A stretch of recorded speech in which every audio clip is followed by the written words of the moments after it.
saya serahkan kepada pansel, panitia seleksi. Tidak ada yang namanya saya.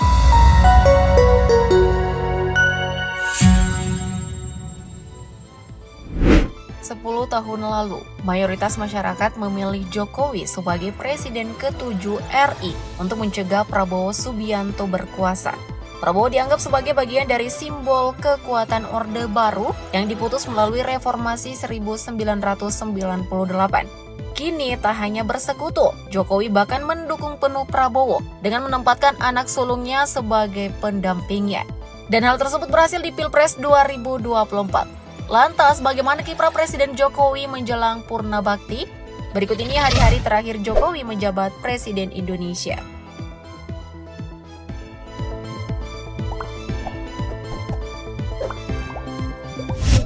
Joko Widodo atau yang akrab disapa Jokowi dengan citra sederhananya tak pernah kalah dan selalu mampu memenangkan kontestasi politik mulai dari wali kota Solo selama 2 periode 2005 sampai 2012 hingga sukses menaklukkan Jakarta dengan terpilih menjadi gubernur dari tahun 2012 sampai 2014. Di kepemimpinannya di Jakarta, Jokowi dianggap berhasil mereformasi birokrasi, mengambil saham PT Palija dari perusahaan asing, pembenahan pasar Tanah Abang, relokasi warga dan perbaikan waduk fluid, serta pembangunan rumah kampung deret untuk rakyat. Wajah Jokowi pun sampai-sampai menjadi sampul depan majalah terkemuka Amerika Serikat, Time, dengan judul utama A New Hope atau sebuah harapan baru. Sejumlah media asing juga memberi julukan kepada Jokowi sebagai Obama dari Jakarta, Mr. Fix, pemimpin yang bisa memperbaiki semua hal, dan The Man in the Dress Shirt atau pria dengan kemeja kotak-kotak. Jokowi tak sampai merampungkan masa jabatannya sebagai Gubernur Jakarta karena prestasinya ia diplot maju di Pilpres 2014. Ketua Umum PDIP sampai rela menepi dan memberi kendaraan politik kepada Jokowi untuk menjadi orang nomor 1 di Republik ini. Banyak yang menilai Jokowi membawa harapan baru di balik kesederhanaannya. Namun, justru dengan kesederhanaannya itulah dijadikan senjata politik oleh Jokowi. Ya, seperti yang kita saksikan, ia berhasil merebut simpati publik. Bahkan Jokowi tak segan-segan mempertontonkan dirinya masuk ke gorong-gorong dan gang sempit sekalipun agar ia dapat dan tetap dicitrakan sebagai pemimpin yang sederhana. Ia pun dianggap sebagai antitesa pemimpin yang harus menjaga jarak dengan publiknya.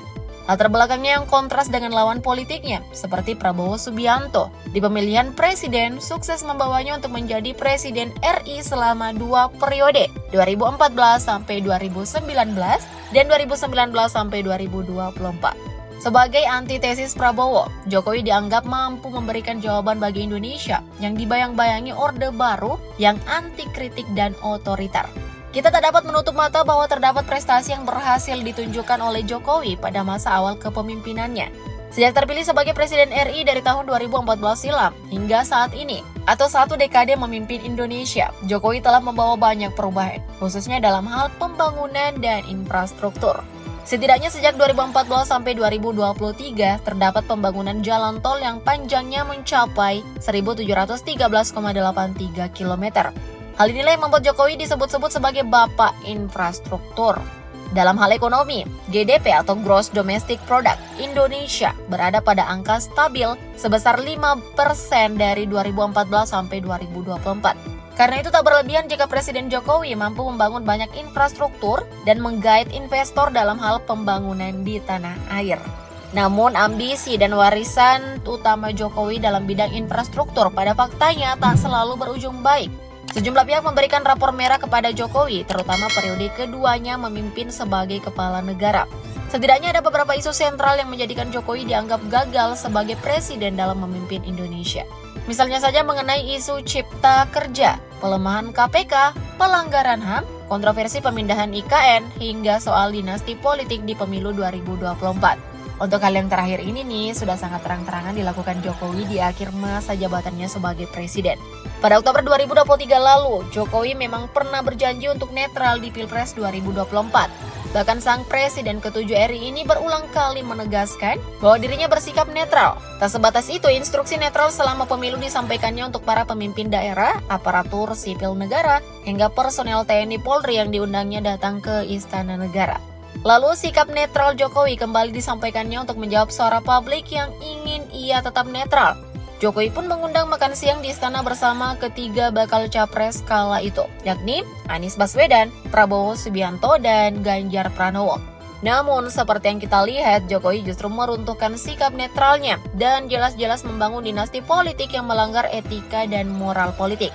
Ironisnya, terah dinasti politik Jokowi ini dibentuk dengan cara-cara yang tidak etis dengan memanfaatkan instrumen keluarga. Anwar Usman yang waktu itu masih menjabat sebagai Ketua Mahkamah Konstitusi. Sebelum diberhentikan dari jabatannya, memberikan karpet merah kepada Gibran Rakabuming Raka yang umurnya belum genap 40 tahun, baru 36 tahun saat itu, yang akhirnya membuat Gibran melenggang menjadi wapres pendamping Prabowo Subianto. Anwar Usman yang menikahi Idayati, adik Presiden Jokowi ini, mengubah ambang batas usia bahwa Gibran tetap bisa mencalonkan menjadi cawapres dengan pertimbangan ia telah berpengalaman sebagai pemimpin dengan menjadi wali kota Solo. Sebelumnya tak pernah ada yang mengira bahwa Gibran, seorang pengusaha catering, akan menjadi politisi. Sebab dalam berbagai kesempatan, baik sang ayah maupun dirinya sendiri selalu mengatakan tak tertarik masuk dunia politik. Selalu pengen mencoba sesuatu yang baru, tapi untuk saat ini kalau politik sih enggak. Nyatanya pada tahun 2019, Gibran bergabung dengan Partai Demokrasi Indonesia Perjuangan atau PDIP. Beberapa hari setelahnya pada Desember 2020, ia menyatakan diri maju jadi calon wali kota Solo dan PDIP merestui. Maka sudah ditebak, Gibran pun berhasil menang. Solo sudah menjadi basis Jokowi, basis PDIP, dan tempat Gibran menang dengan mudah. Tak berhenti di situ saja untuk mewujudkan dinasti keluarganya karena pengaruh kuat Jokowi sebagai presiden. Anak bungsunya, Kaisang Pangarep, pada September 2023 lalu, dengan mudah menjadi Ketua Umum Partai Solidaritas Indonesia atau PSI tanpa melalui proses pengaderan yang berliku. Hanya 3 hari setelah memperoleh kartu tanda anggota di PSI. Karena itu dua anak Jokowi ini dipandang sebagai politikus karbitan yang disokong kekuasaan yang caranya sungguh-sungguh tak benar. Privilege untuk dua anak Jokowi ini menjadi puncak perubahan politik Jokowi yang tak terpisahkan dari politik dinasti dan memperluas konsolidasi elit politik yang disebut oligarki. Dalam hal ini Jokowi dinilai merusak demokrasi karena menodai fairness atau keadilan dalam sistem pemilihan. Sebagai penguasa penuh, Jokowi mampu memobilisasi aparatur dan alat negara serta sumber dana untuk mengontrol arah politik. Belum lagi menantu Jokowi, suami Kahiyang Ayu, Bobi Nasution, juga berhasil terpilih menjadi wali kota Medan yang sebelumnya diketahui tak memiliki track record montereng di Medan. Tapi karena pengaruh Jokowi, Bobi berhasil mengalahkan rival politiknya yang lebih berpengalaman. Kini Bobi naik tahta dengan maju sebagai calon gubernur di Pilkada Sumatera Utara. Tak tanggung-tanggung, Bobi didukung oleh koalisi gemuk Koalisi Indonesia Maju Plus untuk mengalahkan sang petahana Edi Rahmayadi. Sampai di sini, kita bisa melihat bahwa sebetulnya ada ketidaksesuaian antara apa yang kerap diucapkan Jokowi dengan apa yang dipertontonkannya selama ini. Jokowi seperti menelan ludahnya sendiri dan justru membangun dinasti politik keluarganya di negeri ini. Dengan begitu, dinasti politik ini tampaknya benar-benar terjadi. Jokowi seakan-akan ingin tetap memperluas kekuasaannya, meskipun nantinya ia tak lagi menjadi presiden. Jokowi dengan citranya yang irit bicara seakan memiliki pisau yang sangat tajam di dalam dirinya. Di sisi lain, dalam keterangannya kepada media, Jokowi selalu menjawab santai tuduhan politik dinasti dengan mengatakan bahwa masyarakat yang menilai. Nah, dalam keterangan lainnya Jokowi mengatakan dalam setiap pemilu warga sendirilah yang menentukan siapa calon yang akan dipilih.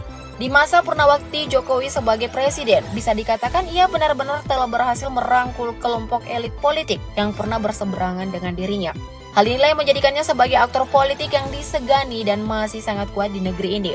Karena itu pembangunan dinasti politik dimaksudkan untuk mempertahankan pengaruh Jokowi dan memastikan kebijakan-kebijakan kuncinya di pemerintahannya tetap berlanjut setelah ia tak lagi berkuasa. Salah satu yang paling vital tentu saja adalah pemindahan ibu kota dari Jakarta ke Nusantara di Kalimantan. Jokowi memang bukan tipe orang yang ingin memperkaya diri sendiri, tapi jelas sekali bahwa ia ingin warisannya yang belum stabil tetap berlanjut dan kemenangan Prabowo Gibran membuat Jokowi bisa bernafas lega. Nah, sebagai bagian dari masyarakat Indonesia, gimana nih menurutmu? Pandanganmu melihat realitas politik dinasti ala Jokowi? Komen di bawah dong. Thank you update lovers.